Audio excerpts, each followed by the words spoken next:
was going to say, Stephen, well, it's more of a question actually. The age of the US fleet. The average age of the US fleet is 20 years old. Yep. The oldest existing, the oldest thing they've got is 50 years old or 54 years old or something from the 70s. They haven't had active fleet. Active fleet. Yep. They haven't had a skirmish, like a proper skirmish, since the Philippine thing in World War II, whatever it was.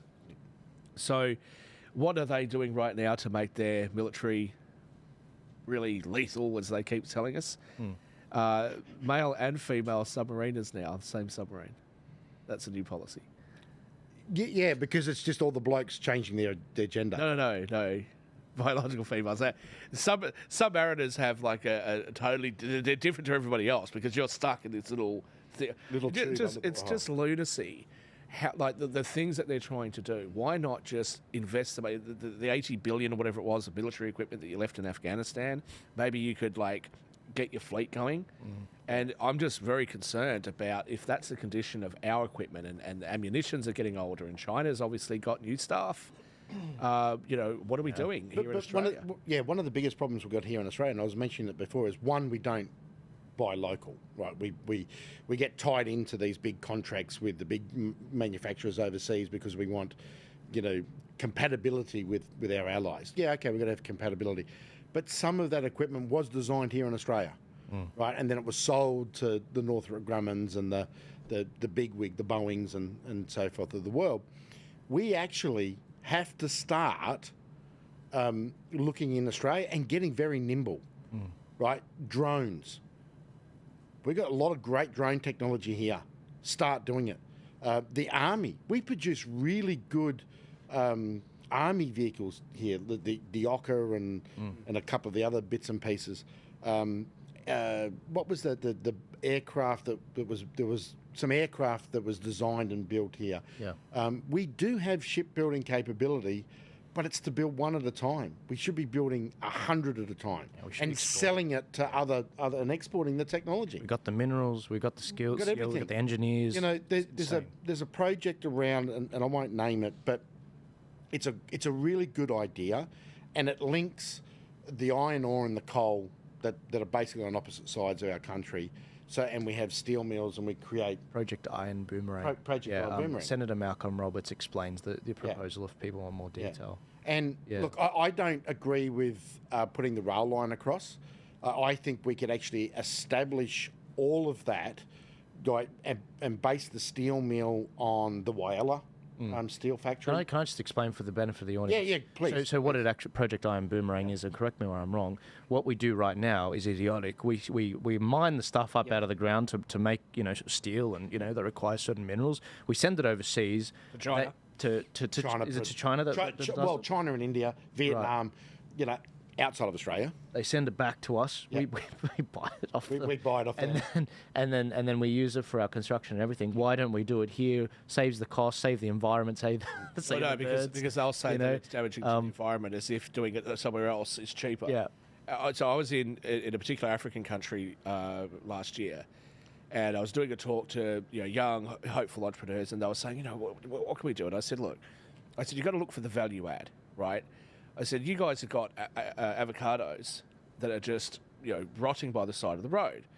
We pay $5 for an avocado in the shops. I said, but if you actually cut and slice that avocado and prepare something with it, you value add, people will pay $15 for that one avocado. Exactly. You're just letting it rot on the side of the road. I never thought I'd have to say that to a Western country. Like, the value add, you just give them the raw materials, get them to do it, then buy it back off them. And that's what we should be doing here in Australia.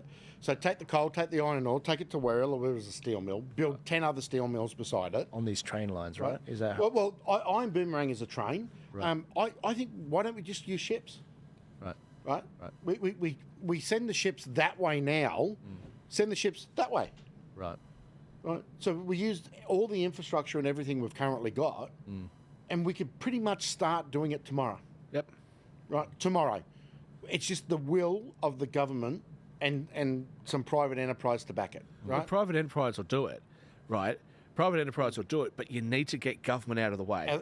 Right? And if Australian private enterprise doesn't want to do it, say because they're too big, you get investors, you get people say, okay, bang, let's do it, right? Because the other one is, the other one is our refining capacity.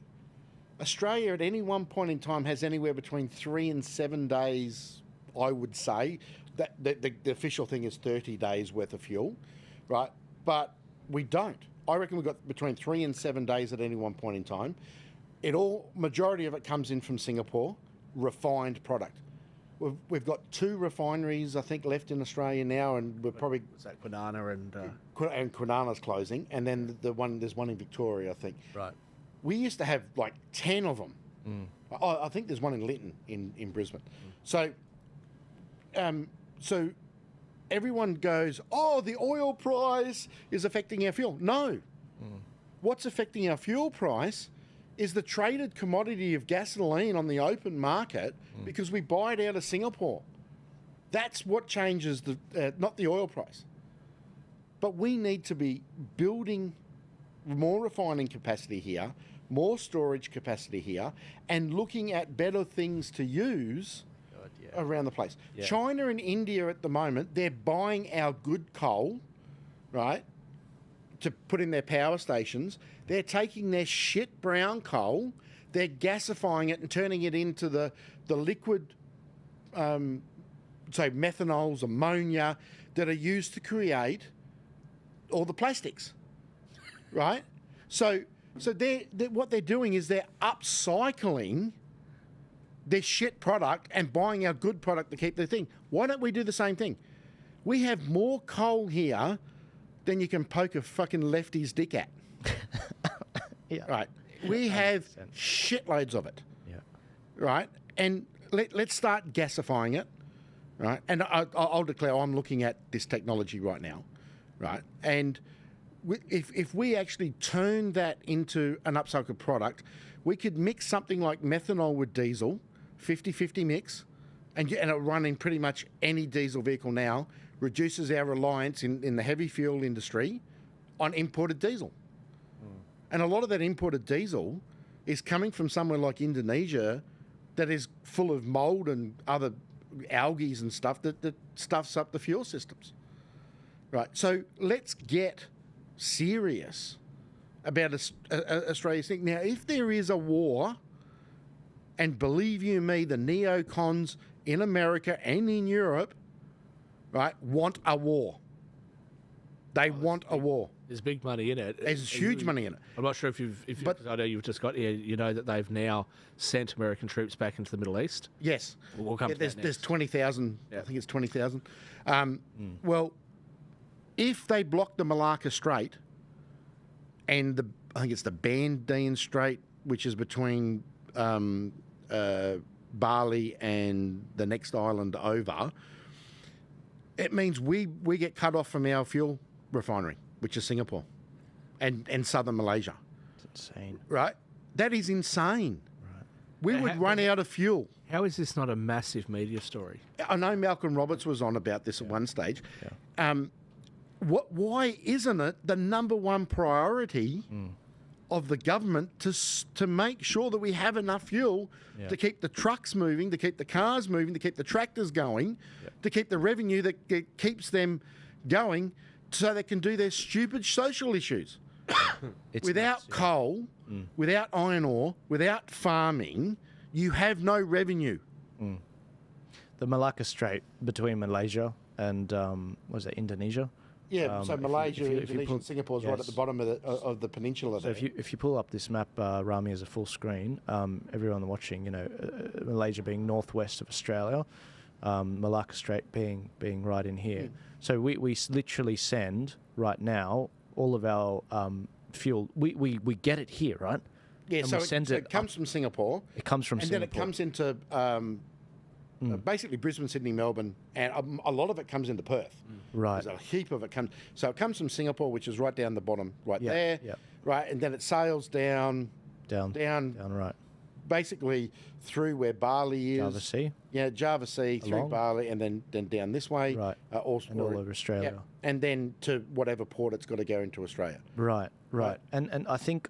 this is refined product. Yep. This is refined product. This is not oil. So hang on. This is Where does refined the product. oil come from? Is it from Australian? We do have some oil in Australia. They send it to Singapore, Right. To refine? No, that goes in. Some of that goes into our refineries. We Right. do have a couple of small independent refineries that take the small quantities of oil that are coming out of Western Queensland, Right. And then they're refining it local. A great company and great Australian growing company, IOR, are doing that and expanding well. Right. Micro refineries and producing oil there. Yep. But a lot of our oil would come out of the Middle East or somewhere like that to go into our refineries. And it's probably Iranian oil that's been sold through Qatar or someone like that. Yep. Or Russian oil that's been mixed in the Mediterranean with oil out of Libya or somewhere, so it changes its signature. And then we put it through the last couple of refineries we got. But Yep. we could actually have... So the technology's moved. There's companies in the US that I know that make micro refineries. You know, All right. small, 5,000-10,000 barrel a day refineries. Yep. So we could strategically place more of these closer to where we use the fuel rather than trucking it and railing it long distances, and then we'd have capacity. We've got shitloads of land, people, to store oil. Right, we could store oil and, drill, baby, drill. Go Trump, drill, baby, drill. Yep. We could reopen up a lot of oil and stuff. Yeah. Well, Northwest Shelf has still got stuff. There's stuff around. I think under Woomera in the middle of South Australia, there's a huge oil field, but it's never been tapped. Right, and technology's come a long way since that was looked at. We can now drill deeper. We can go horizontal. We can do all sorts of weird and wonderful things, but we're just not doing it. I want to close off the show, but I wanted to close to that topic with a great clip from the late Jim Molan. Have you heard of Jim Molan before, Shaquille? Gotta love Jim Molan. I'm sorry. So I don't want to assume. Sometimes, people like I throw names around because I'm in the thick of it, and I talk to some people, and they're like, you guys have mentioned a few names. I'm like, I've got to Google this right now. The late Jim Molan, he unfortunately passed away a couple of years ago. He only got 7,000 views on this particular video from John Anderson. But any opportunity I get, I try to play this because, again, the purpose of the show isn't Joel has all the answers. It's Joel has a lot he's trying to amplify. But when it comes to the topic of crude oil and getting it out there, I really want to play this particular clip because what it shows is the fact that what's going on in Australia. I will cover the US politics at the end. We do have some polling to go through, but I did just want to cover this particular clip. So this is John Anderson, former Deputy Prime Minister John Anderson, who was the acting Prime Minister during 9/11, during the Howard years, but also this clip's from 2019 in terms of the stats. So they might be a bit out of date, but you get the gist of where things are at.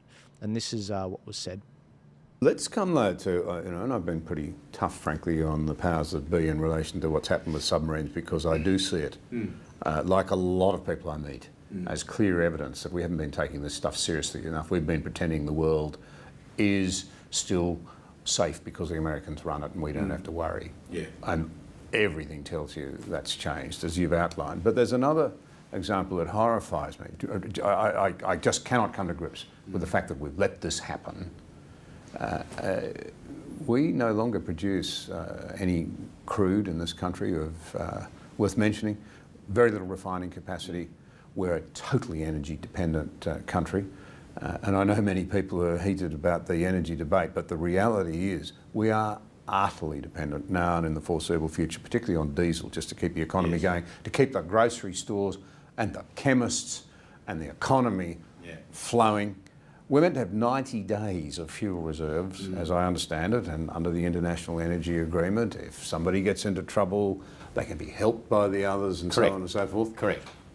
How did we get to a situation where the last time I looked, we had about 18 days of diesel and around 21 days of petrol? Yes. How did we get there? Well, I think we are... Why is it not up in lights? Why are Australians not saying the government that fixes this, because it's so important to every Australian, regardless of your debates about all the other social issues that are around at the moment, is the one that gets my support?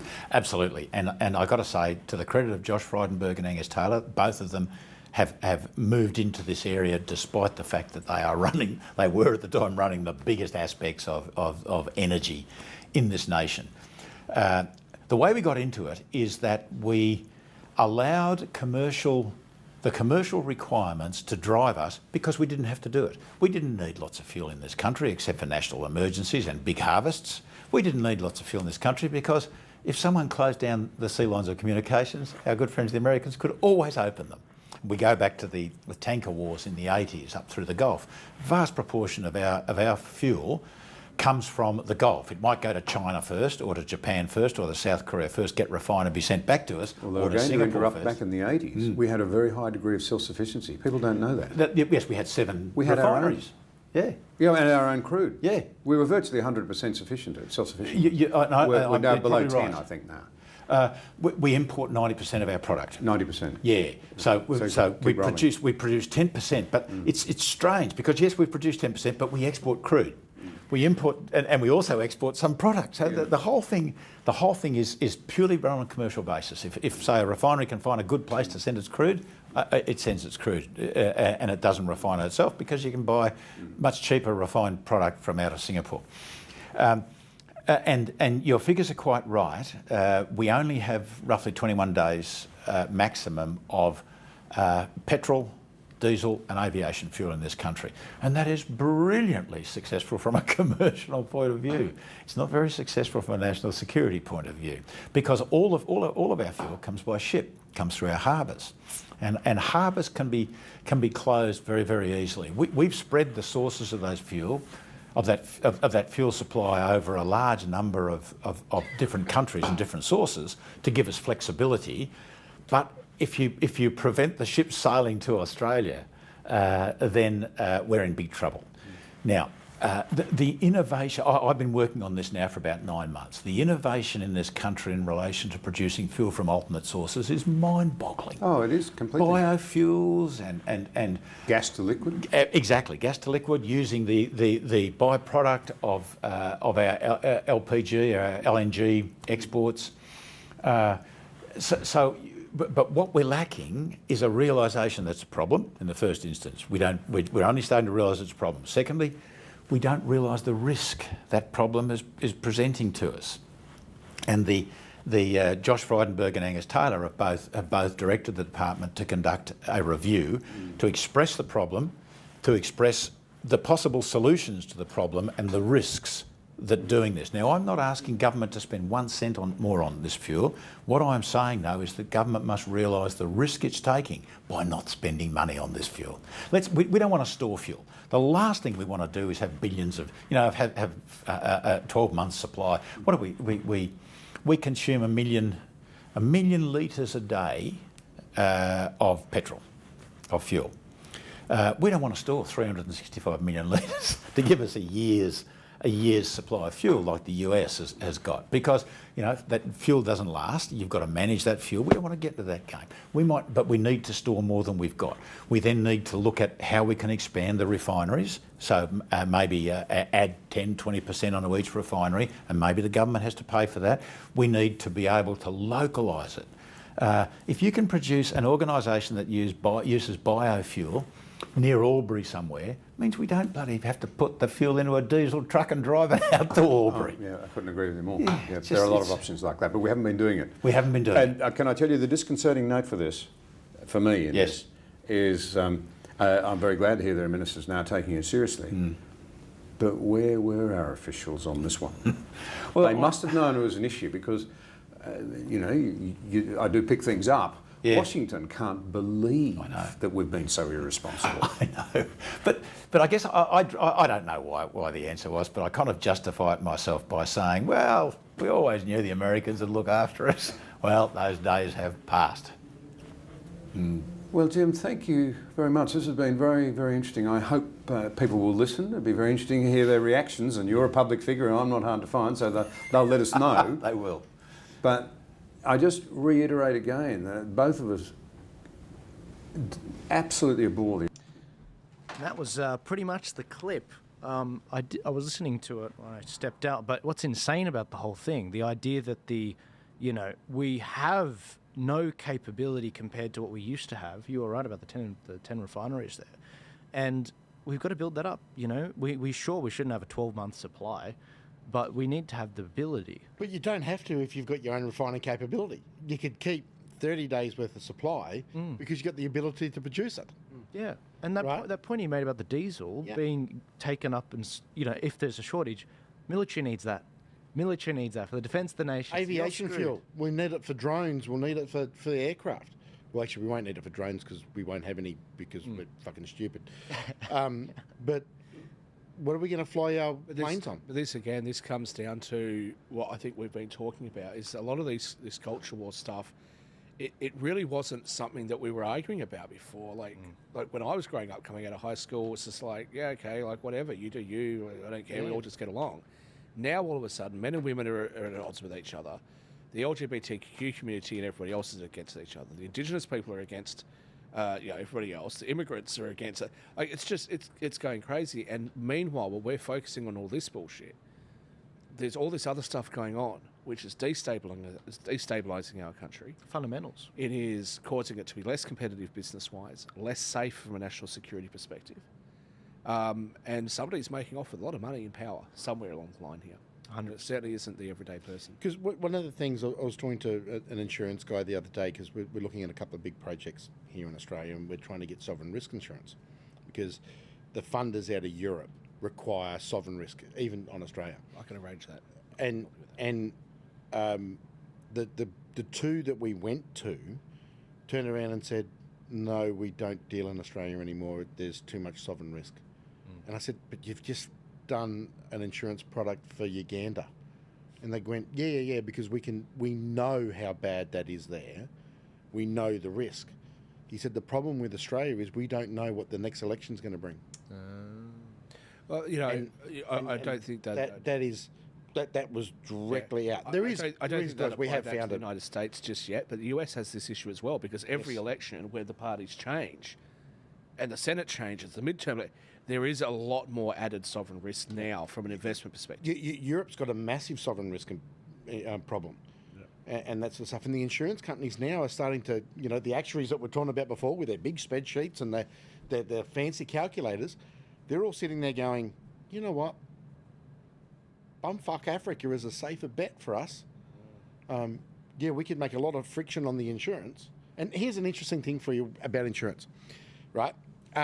What do you think an insurance company wants, right? To insure one ship, insure a fleet of ships and have one accident, or insure a fleet of ships and have 50 accidents?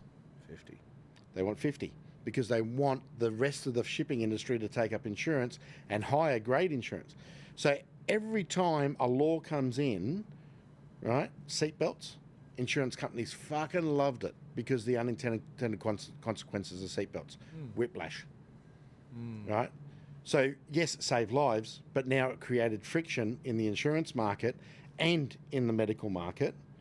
Airbags saves lives, yeah, all well and good, but creates friction, and so your insurance is going up. So there's, with every decision that we make or a government makes, there's an unintended consequence. And the problem is with governments putting more and more and more and more laws in and more bits of paper in, and the US is a prime example of this. God, they pass legislation like a toilet paper factory produces fucking dunny roll. That has unintended consequences, which then leads to cost of living increases, which then leads to unaffordability issues, which then leads to investment not happening, which then leads to the situation we're in today. And until we absolutely stop this merry-go-round and cycle, and mind you, lobbying is becoming a very big industry in Australia. Massive. In America, it's actually legalised. I can't remember who, I think it was Clinton, passed the laws that basically made it legal. Citizens United. And Citizens United, where they can form packs. And they can, that was unleashed but basically you can't lobby you can't lobby a committee in the US unless you use a lobbyist. Right. Right. Right. So basically, what it did is it entrenched lobbying in their political system. Right. Well, yeah, but you'd want to do that because of the amount of money that the lobbyists. Well, it's all about money. They control billions and billions of dollars. It's nuts. Right. Oh, this election, and let's go into the Trump Kamala train wreck. Democrat versus Democrat. Yeah, Democrat versus Democrat. There should be a book on it. But if you have a look at it, the amount of money that's going to be spent this election cycle is fucking phenomenal. Billions. I'm just going to take slightly the other side of this.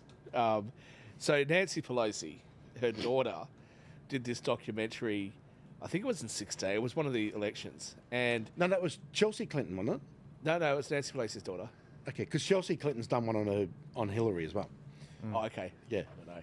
But anyway, this thing where they actually went and spoke to be fair to I forget her name, but Pelosi's daughter. To be fair, I thought she did a reasonable job actually on this film, and she spoke to like super donors for both Republicans and Democrats, right? Yeah. And one of them said, "There's not enough money being spent on the elections." Yes. And I sat there and went, "Oh, hang on a minute." But his point was, America spends. I'm just making the figures up. I can't remember. America spends, $50 billion on advertising, alcohol and sugar and this and that. Yeah. And they spend, $5 billion on the election. And I thought, yeah, that's a reasonable point, especially if politics is as important as everyone says it is. I'm not sure it is actually, because nothing changes. I think the politics only becomes important when there's going to be massive change on the table. Yeah. Right. Just in relation to Donald Trump very quickly and the Democrat versus Democrat thing, I always get a bit of a laugh when he calls other people rhinos because technically speaking, he's actually the rhino. Yeah. And they're all the old establishment Republicans that are leaving. But the debate